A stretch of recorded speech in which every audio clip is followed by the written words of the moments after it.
Hi, this is Rabbi Chaim Kaufman. Welcome to our 252nd installment of the Torah portion of the week. We are holding by Parshas Shemos, beginning of the book of Exodus, first parsha in the book of the book of Exodus, and talks about the Jews in Egypt, Pharaoh's plot, to enslave them.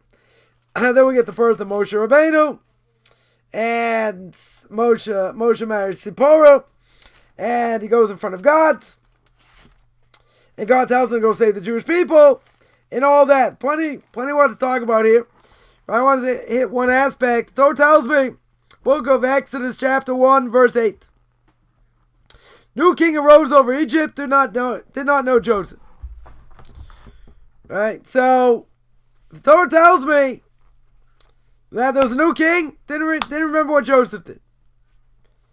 Right? Didn't remember all the good things Joseph did in the past. So, there are two explanations, Rashi says. Rashi says, either is a really new king, and in the annals of history, they didn't mention anything over here about Joseph. Hard to imagine, but okay. He saved them. New king, doesn't remember. Right? No history. No history over here what Joseph did. And how he saved the entire people. Or you tell me the new king means it was really the old king. And it's as if he forgot Joseph. He didn't really forget Joseph. But it's as if he did. Right now, we're going to ask another question and answer. Basically, well, I didn't ask the question, but the question is, if he's the same king, what happened to Hakaras Hatov? What happened to gratitude? How can you not show gratitude? Look at everything Joseph did. So ask another question. The same way, hopefully, we'll answer over here. The Torah tells me last week's parsha, that Yaakov dies. Pharaoh allows Yosef and the brothers to bury him, to go to Canaan, right? Canaan, to go to Israel to bury Yaakov. And interesting, I heard someone ask the question, why is it the Pharaoh didn't go? After all, Yaakov gave him a blessing. Yaakov gave him a blessing, a holy man. Pharaoh recognized him as such. So if that's the case, why did he not go to the funeral? He got plenty of time. Health issue is not an issue. Could have gone. Right, 100% he could have gone. So why doesn't he go? So you're going to say, okay, so what's the connection to the new king? To the new king that he really was the old king, but he forgot? Same thing. Right? It's my own explanation. I'm not saying I saw it anywhere, but I think it's true. If Pharaoh got a blessing from Yaakov Avinu, and then Yaakov dies, and he doesn't go to the funeral, doesn't he have Hakaras Hatov? Doesn't he have gratitude over here? What happened to gratitude? Right? What happened to his gratitude over here? So if he didn't have gratitude,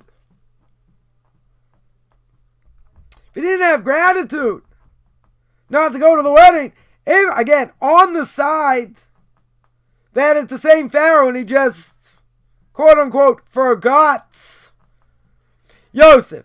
He didn't really forget. Right? He made it as if to say he didn't remember. But can't we say, possibly, that what was the forgetfulness here? He didn't have gratitude.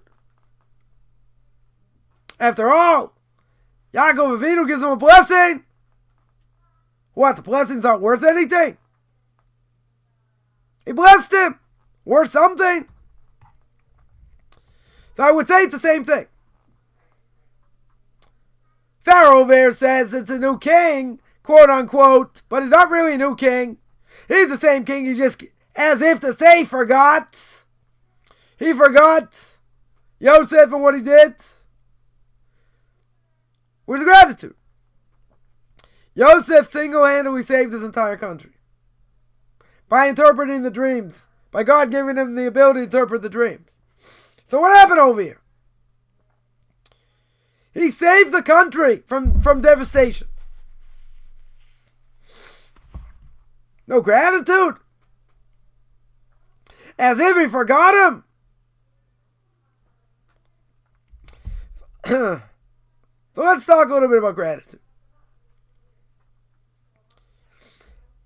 A person does us a favor. They help us out with something. Doesn't have to be anything major. We should say thank you. We should be thankful for what they've done for us. No matter how small it is. The Vilna Gaon had tremendous gratitude for the Rebbe. He taught him Aleph Beis. He taught him Aleph Beis that helped him learn Torah. Gave him a love of Torah. Gonna say what the Rebbe do over here. Taught him the Aleph Beis, okay? But he had the utmost respect. Because that's what he did. That's exactly what he did. He gave them the ability to be able to read. Be able to read Hebrew.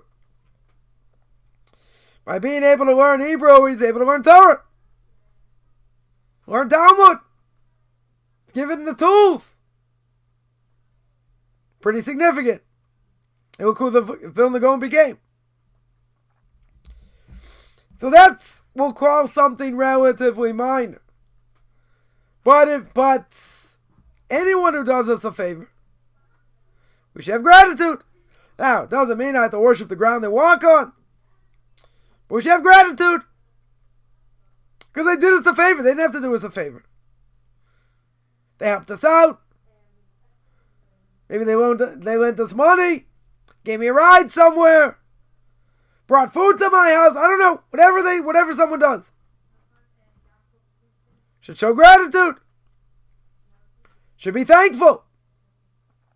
One of the worst sins a person can have is not showing gratitude. Being an ingrate. Imagine, God forbid, a secular Jew. Pick on secular Jews here. A secular Jew doesn't know the Aleph Beis. Thinks he did everything himself. There is no God, God forbid. I can do whatever I want. I got free will. Spits in God's face. You have food. You have a roof over your head. You have so many things to be thankful for. But either you tell me things are done by nature, natural things, take God out of the picture. So you say this person's like a potato farmer in Idaho. No offense. Anyone's a potato farmer or grew up in Idaho. Right? But in the end, they don't have gratitude. They think I did everything myself. All the hard work, I did.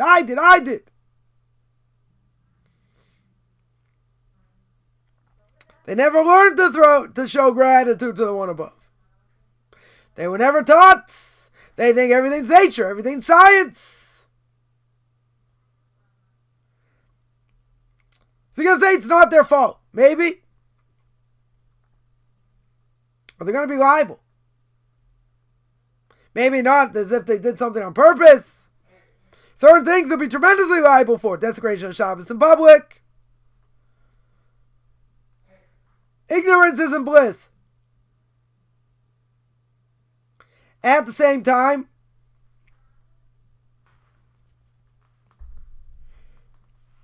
they have to show gratitude to the parents. After all, parents brought them in this world. Now you can say my parents did this, did that, did the other thing. Okay, maybe they were evil. Maybe psychologically we got abused, other things, but you still have to have gratitude. Without them, you wouldn't be here. You say my soul would have gone somewhere else. Doesn't matter. Without them, you wouldn't be here. So they have a certain level of gratitude for the only reason they brought you in this world. That's pretty significant. You can say I don't like what they did here, what they did there, what they did the other thing. Okay. But you wouldn't be anywhere without them. Were you thrown in a trash can after birth? Most people not. They were nurtured. They were taken care of. Doesn't mean everything goes the way we want. We're not in control. Our parents, our siblings, our socioeconomic situation. You show gratitude. Our parents are our parents. Even if they're evil, but that's a whole nother discussion. We're just spoken about. So there's an obligation to show gratitude to God. Look what he does. Right? You can say, hey, I only believe in nature, I believe in science. Okay, they missed the boat. But even if they missed the boat, they do understand the concept of gratitude. Everybody should understand the concept of gratitude. Someone does you a favor, you're grateful. They helped you out, whatever it is.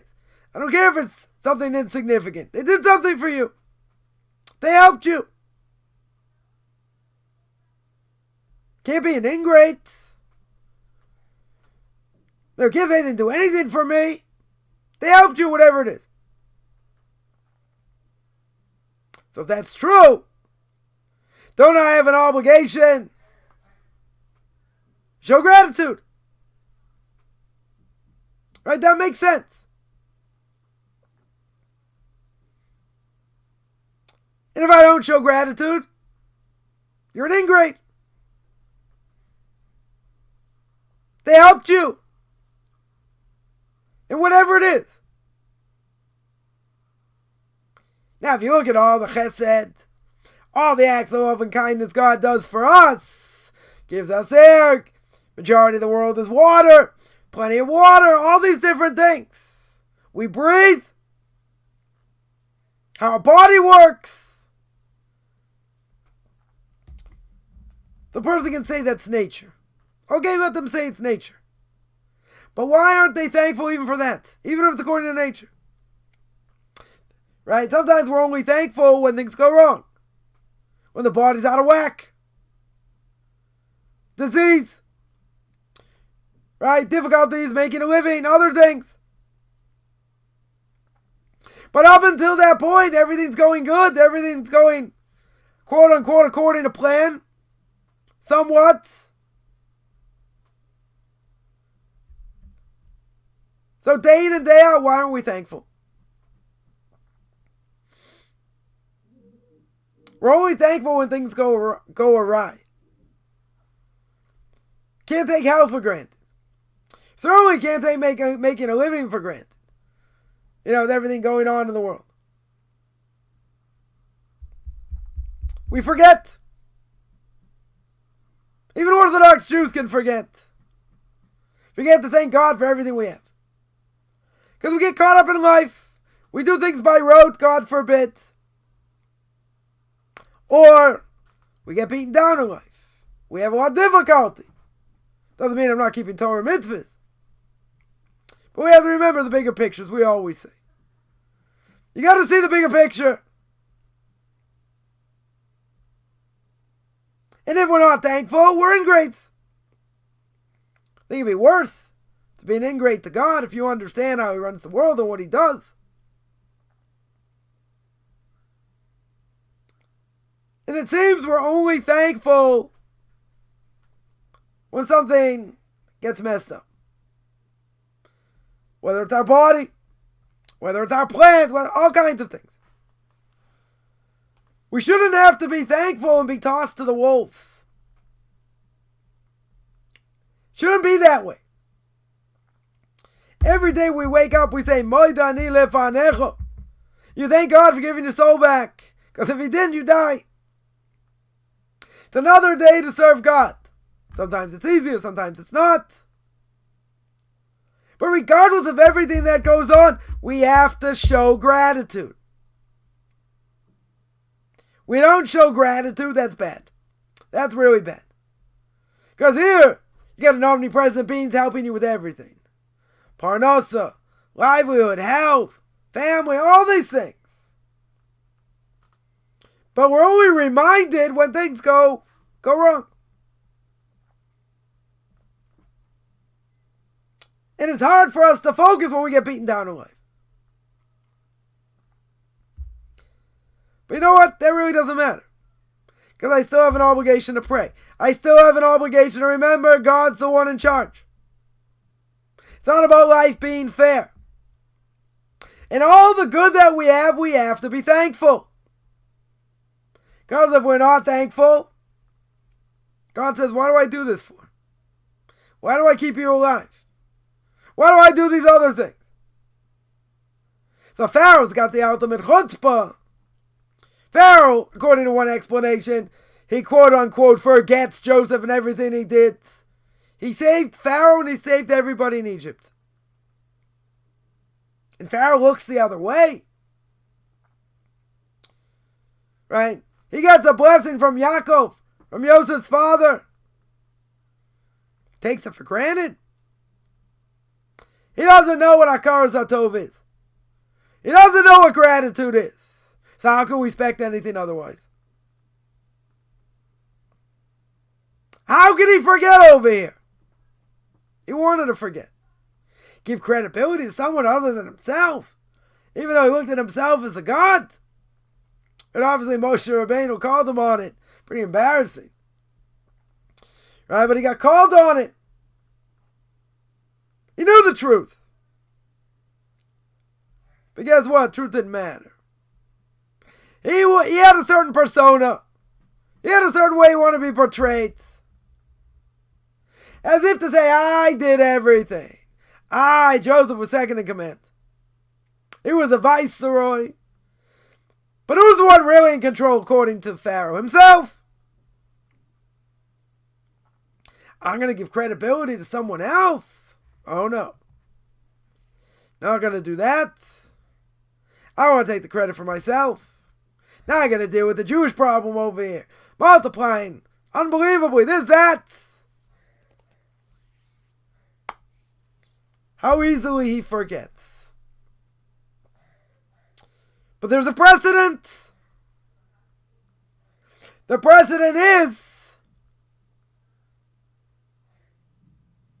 he wouldn't even go to the burial of Yaakov. Yaakov gave him a tremendous blessing. No, big deal. What have you done for me lately? Now he's dead. Come on, I, Pharaoh, king of Egypt, the world power. I should go to this Jew's burial. Nah, I don't have to show gratitude. Oh, his son saved all of Egypt from starvation. Nah, it's like he didn't do anything. Somebody like that got massive ego. Not possible for such a person to remember. Because it's all about him. Right? And it says in chapter 5, towards the end of the Parsha, right, Moshe and Aaron go in front of Pharaoh. Chapter 5, verse 2, Pharaoh replies, who's Hashem I should need his voice? Send out Israel. I don't know Hashem, nor I always send out Israel. I didn't know the name Hashem. I knew other names of God, maybe. Other things, but I don't know. If I don't know him, I'm not giving you the time of day. He didn't deny God created the world. He just denied that he has interaction with man. Right, but the ultimate in chutzpah. Oh, who's this Hashem? God told Moshe already, don't worry. I'm going to take care of him. He's not going to let you go. And I'm going to take care of him. I'm going to take care of him. I'm going to decimate all of Egypt. They will see my power.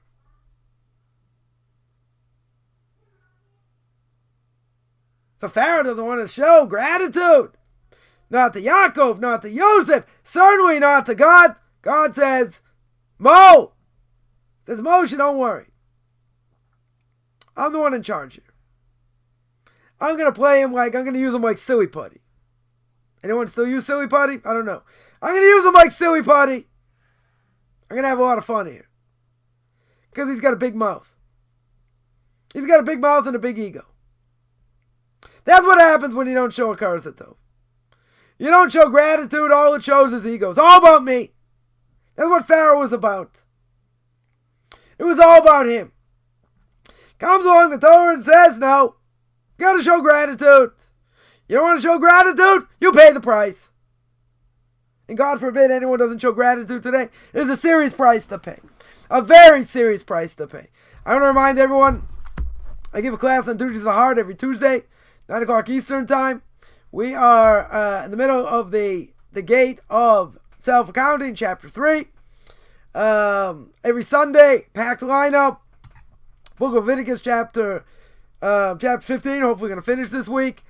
Or starting next week. 9 o'clock Eastern time, 4 o'clock Israel time. Tanakh Talk, 12:30 Eastern time, 7:30 Israel time. Our controversial issues. No-Hide Nations. No-Hide class. Sunday, 2:30 Eastern time, 9:30 Israel time. I have 2 Q&As every Tuesday and Thursday. 10 o'clock Eastern time, 5 o'clock Israel time. I have Pirkei Avos, Ethics of Our Fathers. Every Saturday, 2 o'clock Eastern time, 9 o'clock Israel time. Conversion classes, anyone interested in any of this, find me on Facebook at Beyond Orthodox Conversion Judaism or at Michael Chaim Kaufman. You can send me an email, rabbichaimkaufman@gmail.com, RBBICHAIMCOFFMAN @gmail.com.